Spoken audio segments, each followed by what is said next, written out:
Hey everybody, what is going on? Hexlex here. I got another Master Duel video for you, and it's Monday, which means it is time for one of our viewer specials yet again. If you are new to the channel or this series, then first of all, welcome. And second of all, what we do every Monday here on the channel is showcase replays from you all, the viewers. If you're interested in submitting a replay, then you can simply check out the description below. One of those links is going to be an invite link to our Discord server, the Hexlex Plex. Once you're there, you can share your 9-digit player ID, and that way I'm able to see your publicly saved replays. If there's one replay in particular, one game you really want me to watch, make sure that you're leaving your opponent's name, the date and time, or a screenshot, something where I know that that is the duel you want me to see. But yeah, that's pretty much how we do it. So let's go ahead and start taking a look at your replays. Okay, our first duel comes to us from Trey, who's going to be bringing a deck that I haven't played in forever, and that's going to be Snake Eye Fire King. Of course, with Oak back and Poplar at 3, it's a really good time to start getting back into Snake Eye decks, and before a lot of the limits, this was one of the better variants out there. I felt like I never personally got as much time with the Fire King stuff as I should have, because I never really, I don't know, I still don't feel like I have as good of a grasp of this deck's combo lines as opposed to like a more traditional, I guess traditional quote unquote, like Fiendsmith Snake Eye deck or something, right? But yeah, very eager to see how this one plays out. Looks like we're rocking the Gaze of Timaeus with Dark Magician of Destruction, of course summoned off of the Diabell Star. Very powerful addition to any Snake Eye build. And we're going to be going second up against Riseal Mitsurugi, so definitely one of the more powerful meta decks of the format. Let's see how we end up doing here. Yeah, eager to see like what all hand traps we've got since we know we're going to be going second here. Okay, we got Ghost Spell, Druid Swarm, and Impulse. Not bad. They're all a little bit niche, but definitely not too bad. Okay, they're going to lead with 7th Tachyon, getting the Ice Riseal here. Putting back a card, normal summon Ice Riseal. This is a pretty, good opportunity for the Impulse. Druid Swarm is looking to ideally banish one of the Mitsurugi monsters, and they set one card and then pass. That's really good for us. We're gonna rip the 1-for-1 here. Normal summoning the P.U.N.K. They're gonna chain Maxi. That's definitely less than ideal. Okay, so we get to add the Fire King Sanctuary, which we're gonna then activate, placing the Fire King Island. We have triple Tactics talent as well. Putting back our opponent's last card, which is their own triple Tactics talent. Okay, so that's actually not too shabby for us, right? Like, we know they don't really have anything super threatening aside from maybe this one face-down card, which at worst is likely to be like an Imperm, or even if it's called by the grave, we still have Ghost Spell, right? But if it's like a Mitsurugi card, it's not going to be able to do anything here. So we're in a pretty good spot. We're going to go 1-for-1, and it turns out to be Impulse. Wow. So that is actually going to put a stop to our plays. Yeah, you know what? Impulse. I totally didn't respect that enough coming from Riseal Mitsurugi. It's not in every build, but it is in, I'd say, like at least half of them. We're going to go Island for new Garunix, Garunix for old Garunix. Battling over the Ice Riseal will give them just a couple of draws before passing our turn. I like this setup. We weren't able to OTK, but we were still able to establish a threatening board state. And we still have the Ghost Spell in hand too, which could very easily come in handy here. Okay, here is Mitsurugi Ritual, dumping Saji and Kusanagi to summon out Murakumo from hand. That's pretty brutal. Or at least it might be if we didn't want our cards to get destroyed so badly. Yeah, here I think the Murakumo board wipe effect is going to do our opponent less favors. And we even get to use the Sanctuary effect to quick Xyz. They're going to chain Murakumo's negate/discard effect, and we're just going to dump the P.U.N.K, which makes sense. So now we're going to go Fire King Sanctuary to overlay into the Garunix Eternity. Next up, they're going to add Prayers. Kusanagi's going to, excuse me, get back the Ritual. And then Murakumo's going to destroy. This will trigger Garunix Eternity, which can revive old Garunix, and itself in this case. Alright, they're going to go for the Ritual, tributing the Murakumo. This is a pretty good opportunity for us to fire off the Ghost Spell here. Habakiri is going to drop the attack of all of our monsters, but the nice thing Excuse me, my throat here. The nice thing about the Fire King stuff is that it's not just destroyed by card effects that triggers a lot of it. A lot of it will also trigger when it's destroyed by battle as well. Looks like they want to pivot back into Riseal stuff, adding another 7th Tachyon with the Dragolucian, which will have been used to reveal the 104 Masquerade and add another Ice Riseal. Normal summon Ice Riseal, special sword, sword for X. And let's see what rank 4 they end up making first here. Okay, they're going to Aggregator the Island, that's totally fine. And they're going to Prayers for the Futsu no Mitama. I wonder if this will be Detonator or Code Igniter or King of the Feral Imps. Okay. Have they used Habakiri's Summon from Deck effect? I don't think they have, actually. No, they haven't. They're going to do it right now. Armasa, yep. And then Tribute the Dragolucian. Okay, next up is Riseal Duo Drive. Duo Drive going to attach Ice Riseal, and then they're going to go for Mirror to revive the Murakumo by tributing the Futsu no Mitama in hand. So that's why they tributed the Dragolucian, was to be able to get the Murakumo into the graveyard. I see. Gotcha, gotcha. Now Futsu no Mitama can add Great Purification. And looks like we're going to go to battle here. This will trigger new Garudix to revive. Again, the Fire King stuff does tend to trigger when your stuff is destroyed by battle, not just card effect. We can get rid of their Duo Drive, revive Ponix. Ponix for Skyburn. That'll clean up their board nicely. And our opponent doesn't even finish their battle phase. They're just going to immediately concede after that and give us the dub. Great stuff. Yeah, the Fire King engine is very resilient, able to recycle itself. And again, it triggers off of, a lot of the cards trigger off of being destroyed by battle or card effect, meaning that you are only able to really bounce or banish them to not trigger all of your opponent's Fire King effects. Good stuff. Thank you very much, Trey, for sharing that. Let's go ahead and go into the next game. Okay, our next game comes to us from Acrylics, aka Tommy Tsunami, over on the Discord server. Both very fun usernames.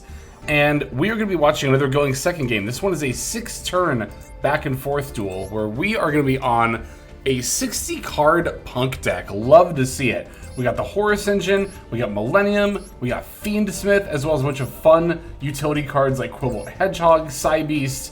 I love to see brews like this. It's been so long since I've played a 60-card deck. I really need to get back on that. We got the Naturia Beast option here. Good stuff. All right, and then we are going to be playing against a fairly standard-looking Dracotail deck, branded Dracotail in particular. So, pretty good opportunity to see what this deck is capable of, as we are going second and playing against a very meta-relevant deck.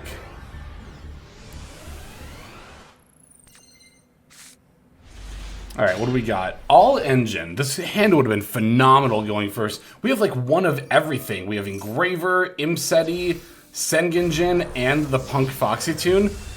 Literally perfect, but they're going to get to go first, leading with the Branded Fusion for the Sanctifier. After that, it's normal summon Cartesia, fusing with the Dracotail Orgola in hand in order to summon out the Mysterian, the Dragon Crown. This will trigger the Orgola effect to set Rahu Dracotail, which I imagine they're going to flip up, yep, right away.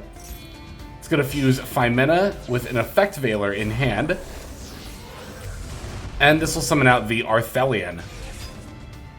Dracotail Arthelian gets to activate. They're going to add back the Effect Veiler. They're also going to use Phimena's effect to get a set a card here. And of course, they've got Orgola in the graveyard, so they can just add back Phimena with that as well. Not setting Ketu. I thought they would have set Ketu for Lucius, maybe, for another search, but it looks like they are going to grab the Flame instead. I guess that makes sense if they're not able to fusion summon anymore. Okay, so they have Veiler in hand, Flame face down, and Phimena in hand. We're going to lead with Imperm on the Mysterian. They're going to chain Albion Sanctifier right off the bat to get Cartesia and Albaz. Looks like Albaz is going to their field and Cartesia to ours. Albaz gets to activate, discarding their last card that was unknown was Branded Fusion. And going for the Secretarian Dragon. Okay, so we know the face down is Flame, and then their two in hand are Phimena and Veiler. We're going to go Engraver for Tract. This is going to bait out the Flame. Now they're about to draw a card, and we're not going to know one of the cards in their hand. pretty reasonably likely to assume it's going to be a Dracotail monster. Or it could be another hand trap. It's going to be one of the two. Either way, it could be utilized with the Fine Mana. And it looks like they are going to activate Fine Mana in response to Sengengen. They're going to fuse with Malulu, which is what they would have just top-decked, in order to make a Golem. So that way they can go Malulu, Chainlink 1, Golem, Chainlink 2 to pop the Sengengen. I think especially with the Sanctifier, our opponent should have kind of held off a little bit. Like, as opposed to summoning a Secretarian Dragon, which is only speculatively good against us, I think they really should have used Sanctifier later and tried to fuse away one of our, like, combo pieces with Albaz. We also just had a hand where we opened so much engine here that we could just push through everything. Although, again, I do think our opponent used their stuff a little bit more quickly than they should have.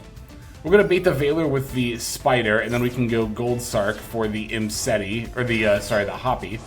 Revive that and Imseti. We're going to overlay for a rank 8. Is this going to be Zombie Vamp or something else? It's Zombie Vamp, okay. Zombie Vampire gets to activate, detach in order to mill 4 on each side. We're going to take Max C from them. What did we mill? I saw Malulu on their side. We just milled, yeah, Ghost Spell and a bunch of spell cards. Okay, we made Moon. Now we're going to pivot back into Fiendsmith stuff, going Requiem for Lacrima. Lacrima is going to get to dump the Engraver. Engraver gets to activate, putting back the Moon in order to summon itself. Our opponent's just got a huge board full of fusion monsters here, but we're going to go for Engraver, equip Requiem, activate, and we're going to start taking care of their stuff, beginning with the Secretarian Dragon. Now we're going to Synchro the Lacrima and the Engraver to make Chaos Angel. This Chaos Angel will be unaffected by opponent's activated monster effects, thanks to it being summoned with light. We're going to banish their face down card to get rid of their Sanctifier, crashing Maxi into Golem, and then passing back over to them.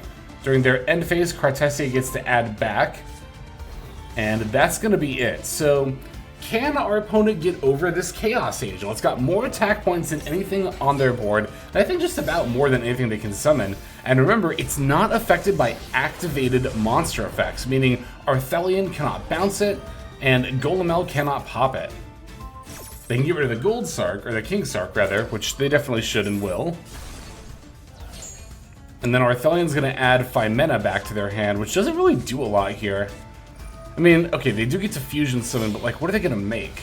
They're fusing Cartesia and Arthelion to make the Secretarian Dragon again, which, like, yeah, that's not really going to do much here.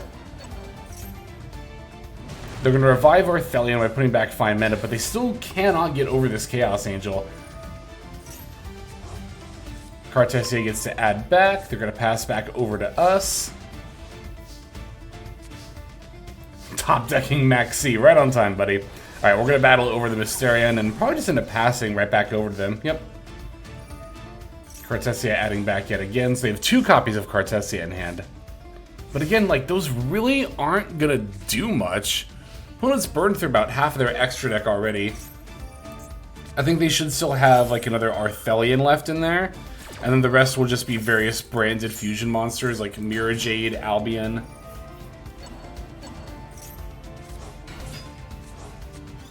I'm trying to think, the Mirror Jade end phase effect. I think Chaos Angel would still be immune to that, right? Like, it happens later during the end phase, but it's still an activated effect. Anyway, we're going to max C here in response to their fusion summoning with Cartesia. And they're kind of popping off for no reason here, giving us a bunch of draws even though they're not really able to out our board. Yeah, Golem definitely can't get rid of the Chaos Angel. Arthelion can't bounce it. They can just start adding back more Dracotail monsters, but now their board's all full and they can't really do anything with them.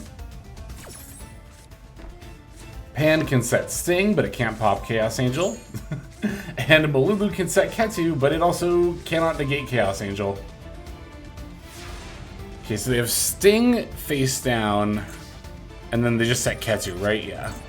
So it looks like they're gonna, yeah, Sting the Engraver. Makes sense. Banishing the King Sark as well. Baiting with Engraver so that way we can just drop King Sark and then start reviving our Horus monsters. I do like that.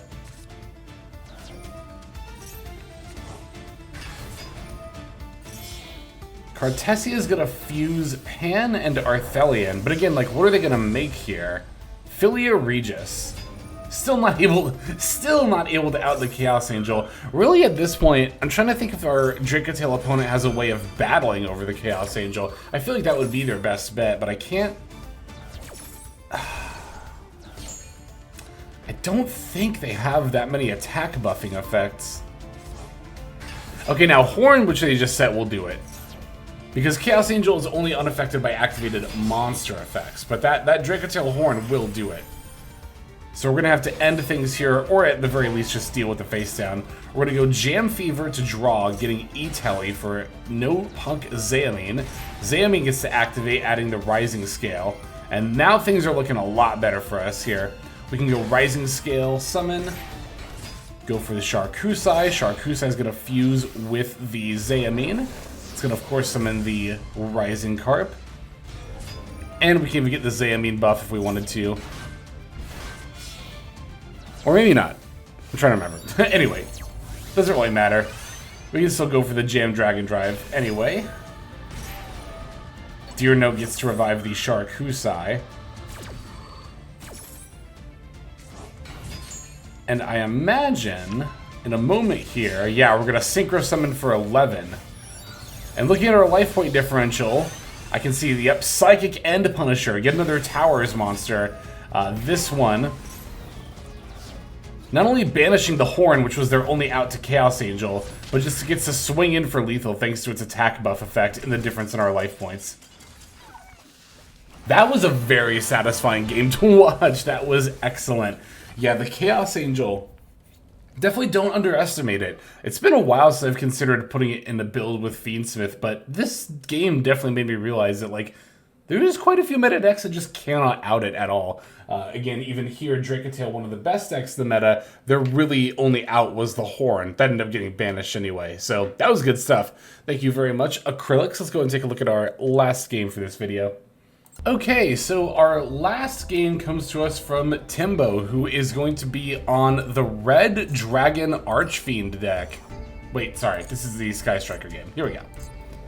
See your deck? Yeah, here we go. We are on the Red Dragon Archfiend deck, which at some point in the future is going to get a lot of new support, another wave of support, actually multiple waves, right? There's the Blazing Dominion stuff, and then there's also the Overframe Red Eyes card as well. So yeah, definitely not a bad idea to keep exploring and holding on to those Red Eyes cards. Of course, if they're from the structure deck, you can't dismantle them anyway, but yeah, we're going to be going second, and our opponent's going to be on a pretty interesting combination of DoomZ as well as Riseal. I actually have a lot of the DoomZ UR cards myself, but I haven't, I don't know, I don't have Medius Appears, so I haven't bothered to, like, fully craft and build the deck yet. Kind of waiting for the next wave of support to make the deck a little bit better before I try DoomZ, but anyway, we're going to finish off this video with yet another going second. 3 going second games here. Always love to see trying to fight from behind, so to speak. Alright, so we're going first. We've got an Effect Veiler. It's not nothing. Let's see what they do. They're going to go DoomZ 5. What is this thing called? Amalfi? Anyway, it's a Searcher, so it's a pretty safe bet to Veiler it. And that is actually enough to stop their plays. Wow, I was expecting another extender, like a Riseal extender from hand, but thankfully we were able to stop them. Okay, we're going to go for Crimson Gaia, activating in order to add, except they're going to Ash Blossom us. Thankfully, it looks like we've already got some plays in hand and a Triple Tactics talent, so if we wanted to, we could take a peek under the hood and see what's in their hand. Looks like first, though, we're going to go for Vision Resonator and try to summon Bone Archfiend. They're going to throw out the Dominus Impulse in response. This is why I do think it would have been good to use the Triple Tack before we made plays. Alright, now we're going to take a look at their hand, and let's see, it ends up being Droll and Lockbird as well as the Power Patron DoomZ. So we're going to put back the Droll and Lockbird, and then we're going to set the red zone before passing. Okay, so they have Power Patron DoomZ and now one other card in hand. They're going to summon the Sword Riseal. Ugh, it's definitely not good for us. Going for the X Riseal, and then they're going to overlay for a rank 4, which is going to be the Riseal Duo Drive. Duo Drive gets to activate, detaching in order to add plug-in, as well as Node Riseal. Summoning X by dumping Aggregator, they're then going to summon Node, ditch the Power Patron DoomZ for Sword. Making another rank 4. This one is going to be the Detonator. They're going to move to battle, battling over the Vision Resonator with X. That's adorable. We get Crimson Gaia off of that. Swing in with Duo Drive and Detonator. Plus they've got the cross face down. Okay, that's not too bad. Finding another Vision Resonator is really good here. We're going to go for Crimson Gaia, and our opponent's actually going to let it resolve, which is a little bit surprising. They could have Detonator popped and stopped us from adding there. Next up is Bone, Archfiend, and Soul Resonator, which are going to then synchro for 6 after the level lowering effect, which of course will be Red Rising Dragon.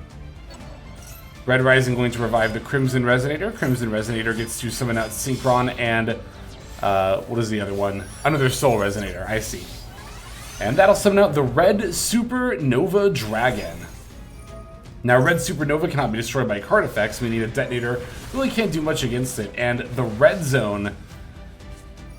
Actually, what does the Red Zone do? I'm trying to remember. Your opponent activates card effect when controlled by Dragon Archfiend. Target a card in the field and destroy it. That's right. And summons back banished Dark Dragon Synchro monsters. Alright, they're going to go for the cross, giving their Duo Drive another material, but I don't think it's going to be enough here. Going to set up some more DoomZ plays. Duo Drive effect going to detach from itself and Detonator in order to add Ice and Plasma Hole. Okay, they're going to pop their DoomZ card to summon out the Amalfe, which is going to add the Dracotail. Now Riseal Plasma Hole is going to, I guess, do the Exceed Summon effect. Sure. Just going to make number 106 Giant Hand. And then Dracotail, popping Amalfe in order to special. Equipping, oh, whatever this card is called. Command Doom Dirge. But of course, when they battle, we can simply go for the Red Supernova effect, and then we can revive the Red Supernova with the Red Zone. And it looks like that's going to be how we close out this game. They're not even going to let us swing in for lethal. They're just going to concede. Yeah, I can't underestimate that Red Supernova. Just that board-wide banish can stop just about anything out there. So... good stuff. Thank you not only to Timbo, but also everybody else who submitted, regardless of if you were featured or not. It's always great to see those submissions. We cannot do the viewer special without you all putting those games in. So thank you all very much. And why don't we go ahead now and move on to our outro so we can thank our YouTube members and Patreon subscribers. Hey everybody, Hexlex here. Thank you so very much for watching all the way to the very end of the video, which by the way is one of the best ways to support the channel. Speaking of supporting the channel, take a look at the names on screen. These are folks who have been so generous as to either join as a YouTube member or subscribe over on patreon.com/Hexlex to support. There's also perks for doing so. If you would like to see YouTube videos early, as well as some exclusive videos that get uploaded to YouTube, but for one reason or another I decide not to publish, definitely go ahead and hit that join button to see content early, as well as some exclusive content. If you're looking for more exclusive content, over on patreon.com, I upload exclusive videos that are not posted on YouTube just about every single day. Whether you choose to subscribe over on Patreon, join as a YouTube member, or simply continue to watch, your support is greatly appreciated. Thank you so very much. But for now, this is Hexlex. I am signing out, and I hope that you have a fantastic day.